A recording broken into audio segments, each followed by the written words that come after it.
Halos 20 milyong Pilipino ang tuturing na mahirap base po sa datos ng Philippine Statistics Authority. Nasa 3 milyong pamilyang Pilipino ang nakaranas ng kagutuman o involuntary hunger sa nakalipas na 3 buwan. Base ito sa survey na isinagawa ng social weather stations mula December 10 hanggang 14 noong nakaraang taon. In the Philippines, millions of families still struggle every day. No stable jobs, no proper shelter, and limited access to food, healthcare, and education.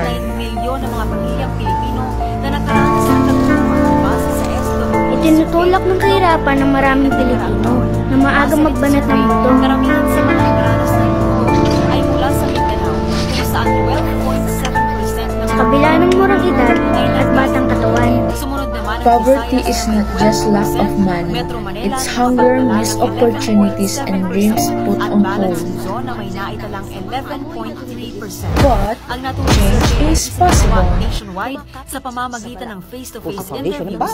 Through education, livelihood programs, and community support, we can break the cycle. Na kinder at grade 1 students sa Every Filipino deserves dignity, opportunity, and hope. Together we can fight poverty, one act at a time.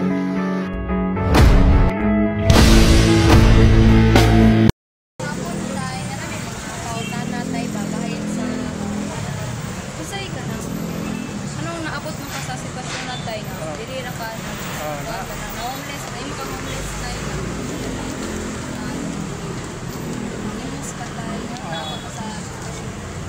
abot ko yun yung stasyon tungod kay wala may trabaho nasa tuwal na ko ititay trace na ang edad na ko yawa man ko lain-lain nagpaglimot yung tama sa mga tao ay ray matag kanang wala kay kanang pamilya bawa na sa pamilya patay na sa pamilya patay na sa magawa patay na sa mga patay na sa pinahan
The world is round.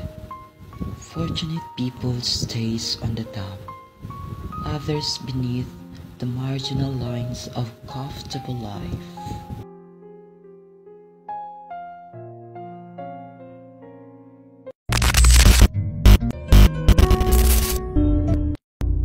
Siyempre, bahagyang dumami ang mga pamilyang Pilipino na nagsabi ni Hirap Buhay.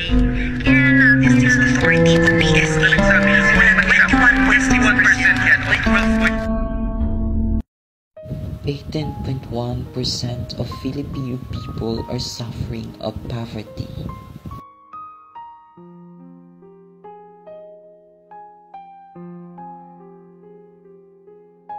Poverty is a silent crisis that affects countries' lives. It deprives individuals of their basic needs, dignity, and hope. Poverty can impact every aspect of a person's life, from health and education to job prospects and overall well-being.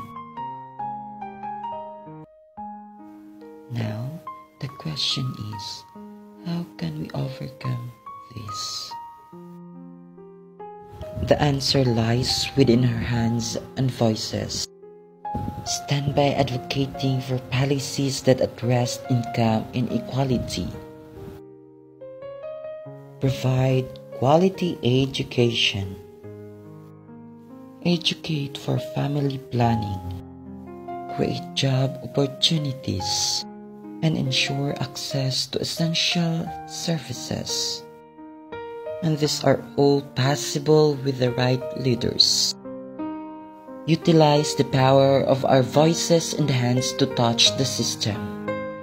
Imagine a world where every youth has an access to education, where no one's sleeping with an empty stomach, and where opportunities are not limited. Make no poverty more than just a goal. We can make it. Last question. Tay, unsay imong ganahan nga madawat nga benepisyo gikan sa gobyerno? Ako, wako'y ganahan na mangan ka. Ako alam, ang galing mo tayo. Nag-aalpok na ilawad at labor. Ilawad na makaabot sa diklaw pa na. Napulikan yung ilawad. Dili na ko'y nanalang nga. Ngayong tapos binabang ka. Anong mangayok mo? Kapag ka ng Mag-pray naman tayo para sa imo.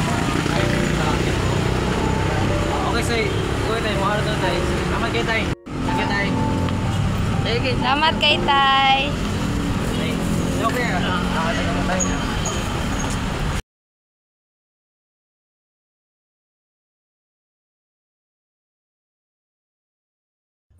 Every day, people wake up unsure if they will eat today. Poverty is more than just the absence of money. It is the absence of opportunity, of security, and sometimes of hope. It touches families, children, and entire communities.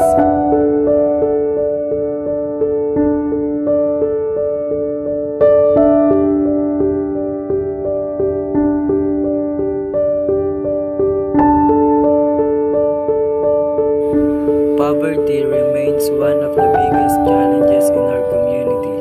Many children stop studying because their families cannot afford it. Many workers spend long hours yet still earn too little. Poverty still stands and limits sa isang eskwelahan sa Metro.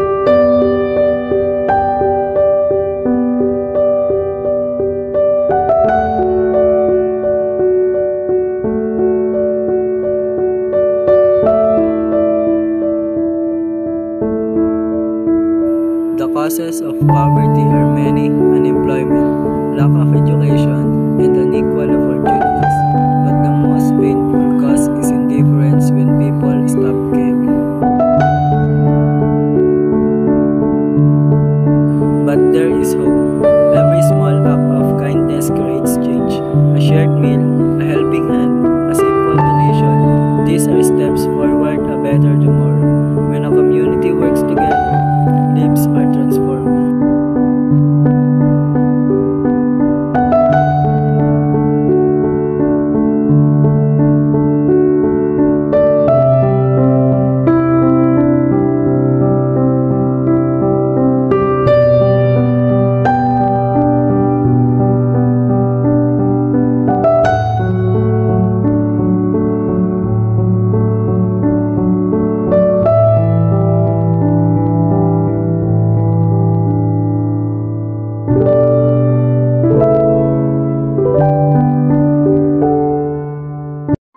Poverty may be hard to end, but it can be fought with compassion, unity, and hope. Together, we can build a world where no one is left behind. One voice, one heart, one goal to end poverty.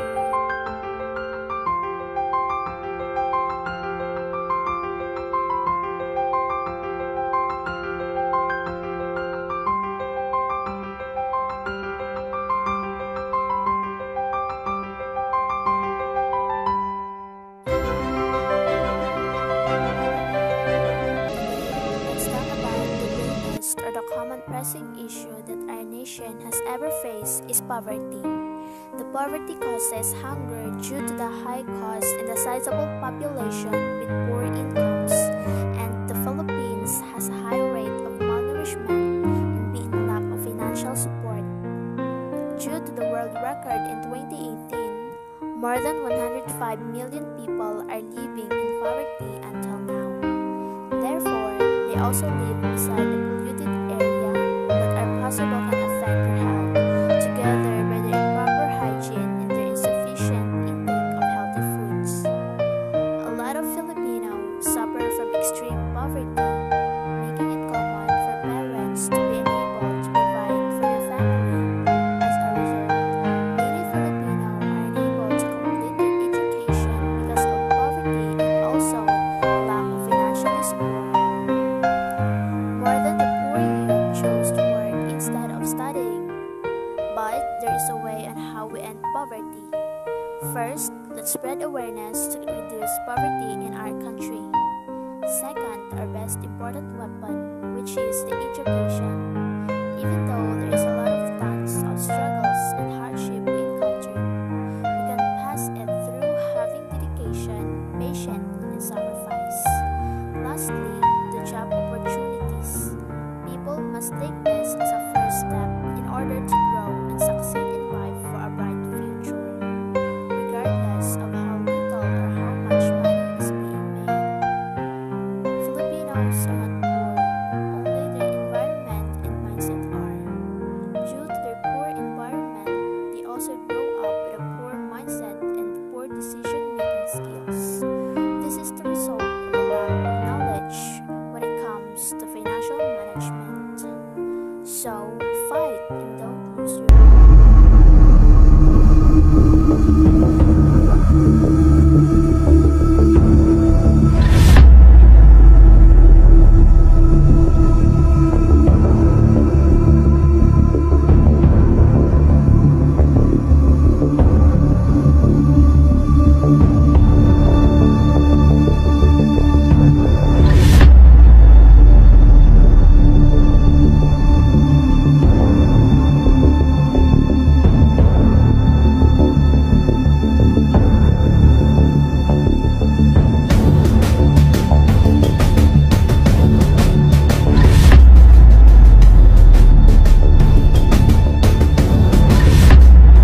deprivation of food, shelter, money, and clothing when people can't satisfy their basic necessities.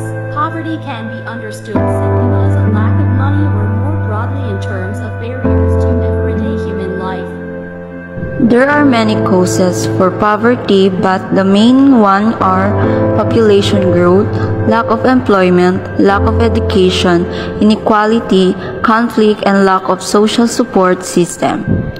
Poverty is a national issue, not a personal one. It should also be dealt with urgently through the implementation of effective measures. Furthermore, poverty eradication has become critical for the long-term and inclusive progress of individuals, society, country, and economy.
The greatest pressing issue that our nation has ever faced is poverty.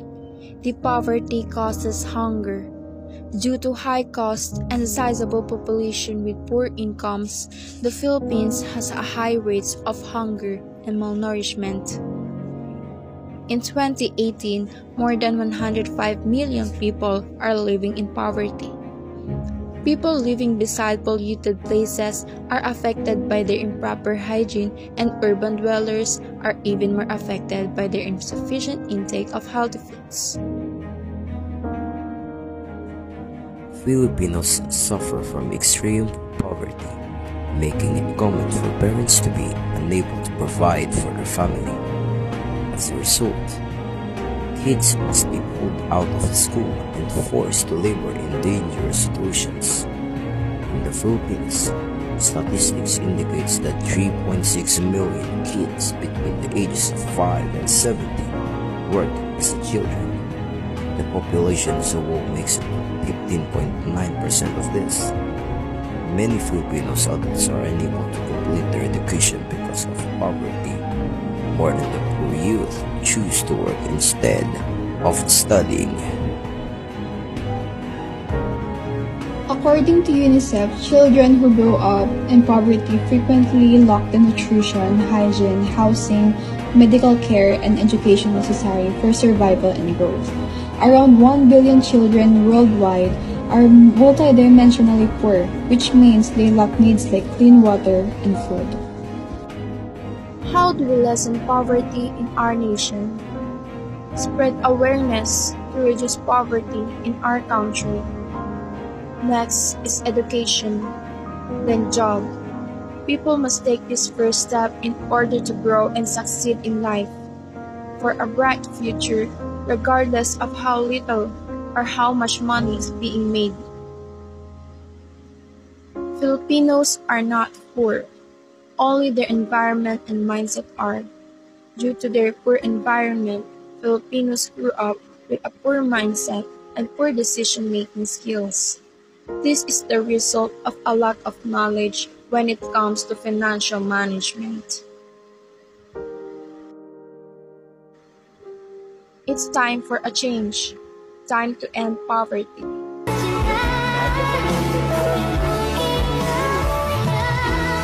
Pagsapit ng gabi, saging at asin ang ulam namin. Hilaw pa ang saging kaya gaano man katagal ilaga, matigas pa rin ito. Imbis na magreklamo, dinaan na lang namin sa biruan ang sigurang kumakalam. Ulam! Anong ulam ang pinakamasarap? Ikaw, anong pinakamasarap na ulam? Karninote! Corn beef!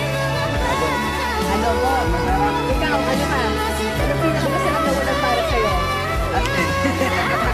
Anong pinakamasarap na ulam sa'yo? Isipin natin lahat na ito ay baboy na adobong baboy, manok, chicken pork adobo na may taklong. Kain tayo. Taklong. Ang harap! Lahang adobo.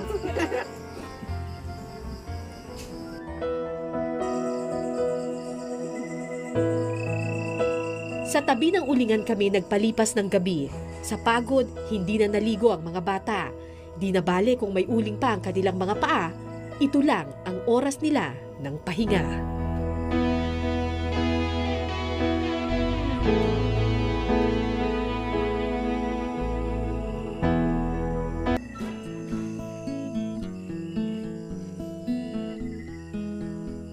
Natutulog pa ang araw pero gising na ang mga bata.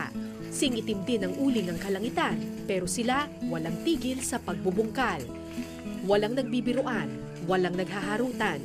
Oras ng trabaho, hindi sila bata ngayon. Nagbabaga pa ang ibang uling pero kailangan na itong hakutin.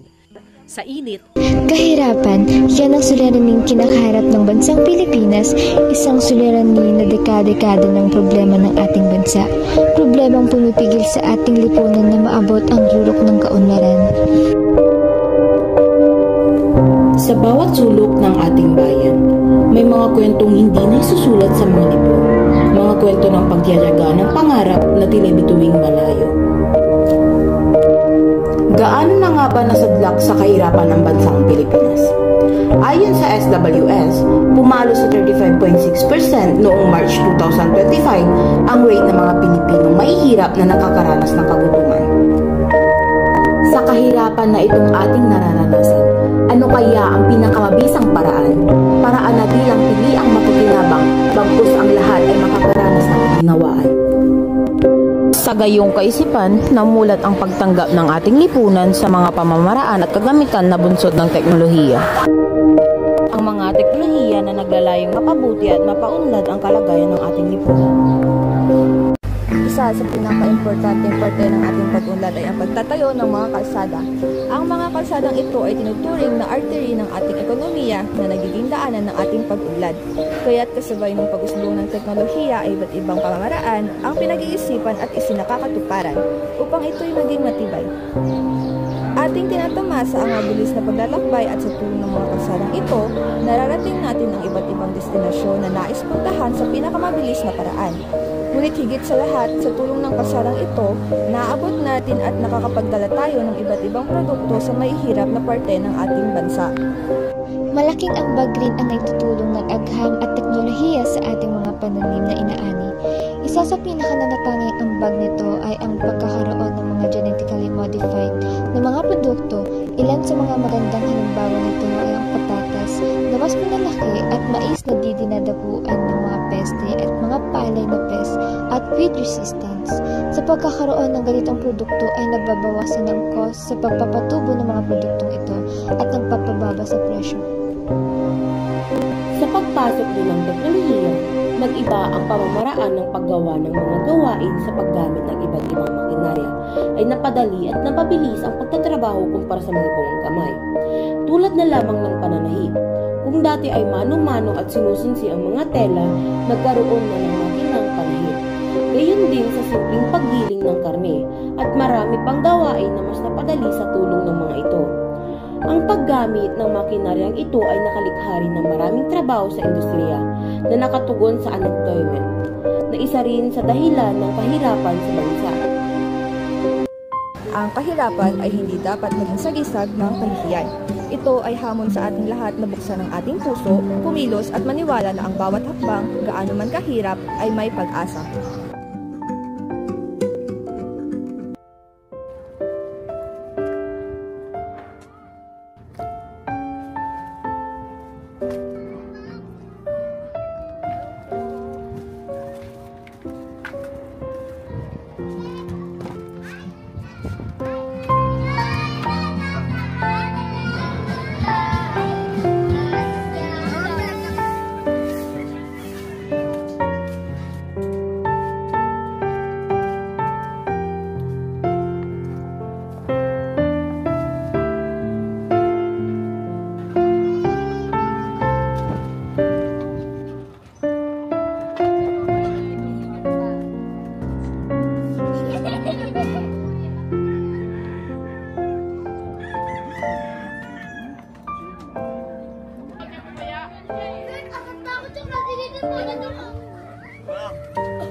This documentary explores one of the most persistent and painful issues in many countries, especially in the Philippines, poverty.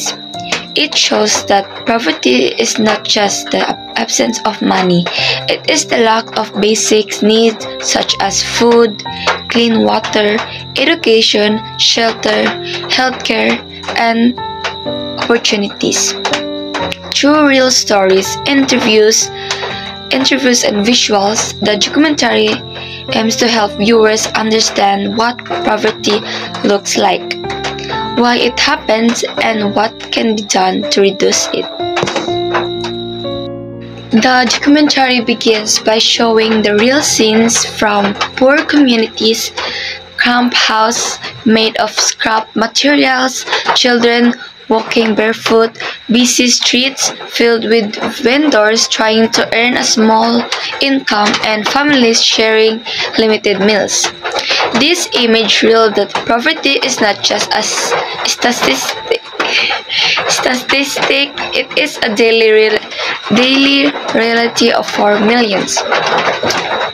In cities, families live in overcrowded slums with limited electricity and unsafe waters. People are struggling because of low wages, lack of transportation, and limited access to schools and hospitals. By showing this contrasting situation, the documentary emphasized that poverty exists everywhere, through it from many chains depending on the environment. The documentary explained that poverty has many causes, and these factors are often connected. First, lack of education. Many children cannot finish schools because of financial problems. Without education, they struggle to find stable jobs. Second, unemployment and low wage. Even when people find work, many jobs and pay a very little daily wage in earns, and informal workers often earn just enough to survive, not enough to escape poverty. Third, rising prices. Food, transaction, and basic goods become more expensive over time, but salaries do not always increase. Fourth, limited access to healthcare. Medical expenses can push families deeper into poverty, especially when someone gets sick. Fifth, natural disaster. Example, typhoon, floods, and earthquakes destroy homes, livelihoods, making poor communities even more vulnerable. Also focus on the severe effects of poverty. First, hunger. Many families cannot afford nutritious food, affecting children's growth and brain development. Second, poor living condition. Houses lack safety, clean water, and sanitation, which help to health problems. Third, high dropout rates. Students stop studying to work or take care of siblings. Fifth, health risk. Disease spread easily and overcrowded and unsanitary environment. Fifth, cycle of poverty. Children grow up poor and often end up poor of adults because they lack opportunities. By showing this impact, the documentary reminds viewers that poverty affects every aspect of person's life, physical, emotional, and social. Despite the struggles, the documentary also highlights hope and resilience.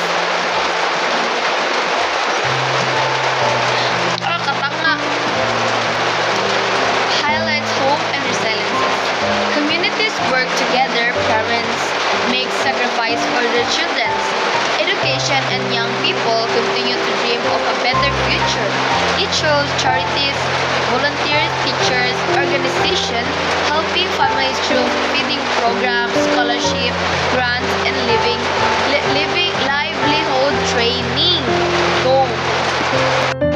The documentary ends with a strong reminder in poverty. It's not just about problem of the poor, it's a problem of society. By understanding the issues, showing compassion, and taking action, we can help create a future where families no longer suffer from hunger, lack of education, or unsafe living conditions. It challenges viewers to reflect, emphasize, and become part of the solution. That's all. Marami pa rin ang nagugutom sa Pilipinas. Sa datos po ng United Nations State of Food Security and Nutrition, mahigit 50 milyong Pilipino ang hindi sapat ang pagkain. Pinuntahan ni Nikki de Guzman ang isang kalye sa Tondo, Manila na sumasalamin sa problema ng gutom. Maliliit na mukha, malalaking issue, dokumentado.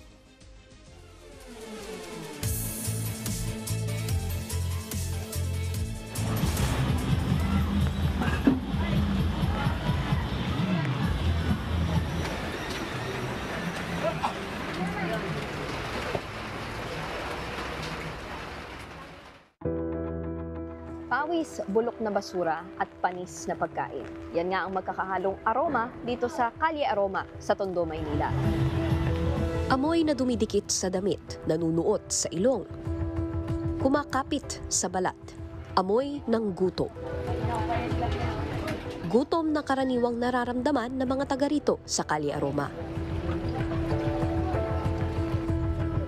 Si Ate Babylin may 11 anak. Sa dami ng binubuhay sa kakarampot na kita, hirap silang kumain ng 3 beses sa isang araw. Mas masahol pa sa isang kahig, isang tuka.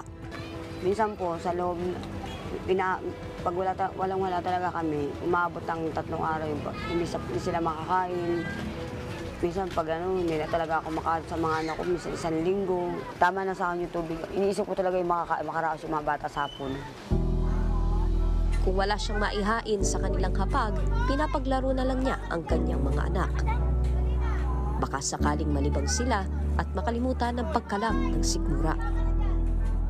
Ma, bili tayo. Mamaya na, upo ka lang dyan sa bike. Ikot-ikot muna kayo, ikot-ikot. Pag may bulme, eto, 10 piso, bumili ka ng hotcake doon. Ang sakit talaga ng ganun. Kung swinwerte sa pagtitinda ng ukay-ukay, nakakatikim sila ng karne. Yun nga lang, pagpag o tira-tirang pagkain sa basurahan na hinugasan at nilutong muli na binebenta mala karinderya. Po kayo kukuha ng Yan, pagkain. sa pagpag. Minsan, kabilaan lang po. Dito sa kabila, magkakain. Marami na nga po akong utang. Iniisip ko lang talaga makakain yung mga bata kahit hindi na ako. Minsan, pinapakain nila, ngayon alam nilang wala pa akong kita. Sa hirap ng kanilang sitwasyon, minsan natutulala na lang si Ate Babylin. Ramdam ko ang bigat ng kanyang kalooban. Pagdating na ng gabi, magkakain na. Kasi pagdating ng tanghalian, may mahirap bang kita. Kasi pagdating ng umaga, magaling sila ng kape tapos panisan. Tapos pagdating ng tanghalian, maglalaro sila. Hindi ko naman din may expect na hindi sila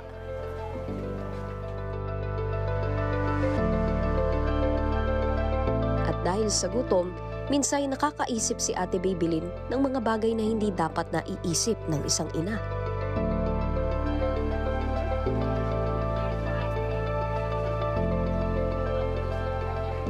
Kung kinakailangan pamigay ko na nga lang yung mga anak ko, pamimigay ko eh. Saksi ang Kalye Aroma sa mahigit 2 dekadang paghihirap ni Nanay Babylin. Sanay na siya sa gutom na araw-araw niyang iniinda. At ang tanging hiling niya ay sanay balang araw, hindi na sila magising sa mga kumukulong tiyan.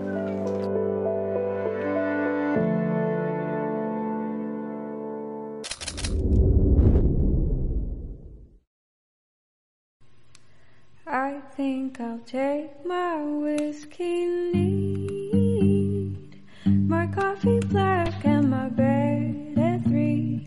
You're too sweet for me. You're too sweet for me.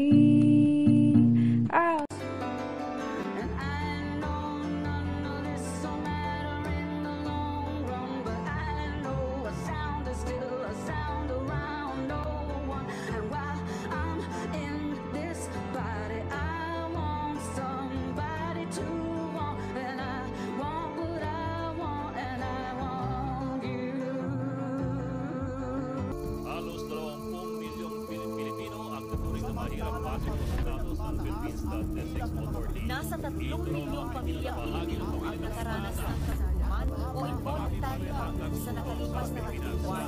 Base ito sa survey na isinagawa ng social weather stations mula December 10 hanggang 14 noong nakaraan.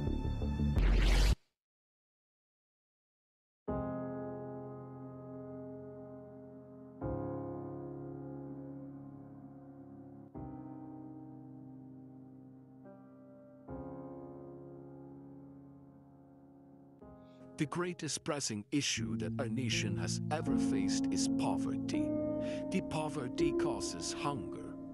Due to high cost and a sizable population with poor incomes, the Philippines has a high rate of hunger and malnourishment.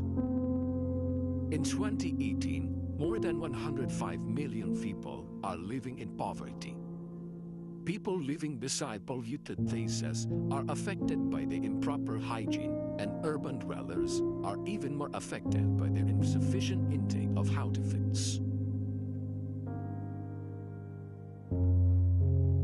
Filipinos suffer from extreme poverty, making it common for parents to unable to provide for their family. As a result, kids must pulled out of school and forced to labor in a dangerous situation in the Philippines.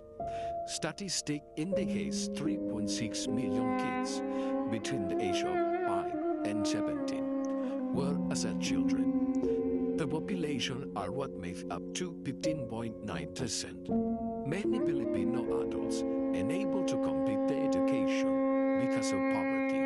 More than poor youth choose to work instead of studying.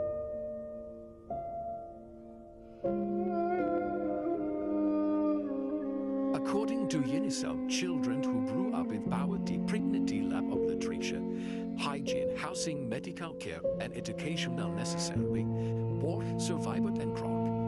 Around 1 billion children worldwide multi-dimensional poor, which means they lack of clean water and food. How do we lessen poverty in our nation?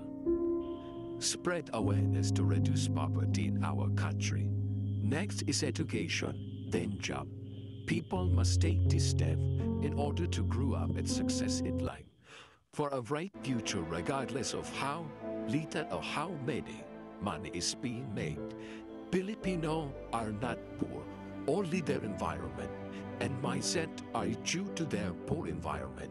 Filipino grew up with poor mindset and poor decision-making skills.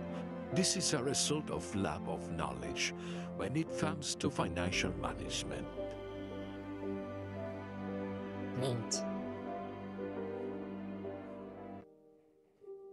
It's time for a change. Time to end poverty.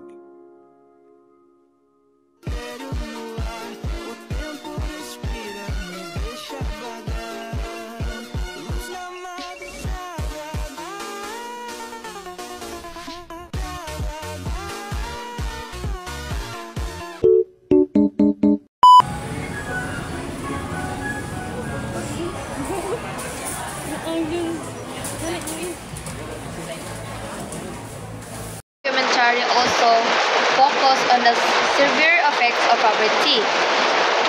First, isig agi-agi, kapag buka na kayo.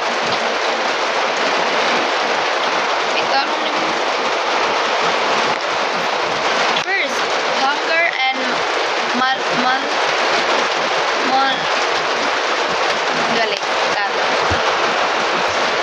the film also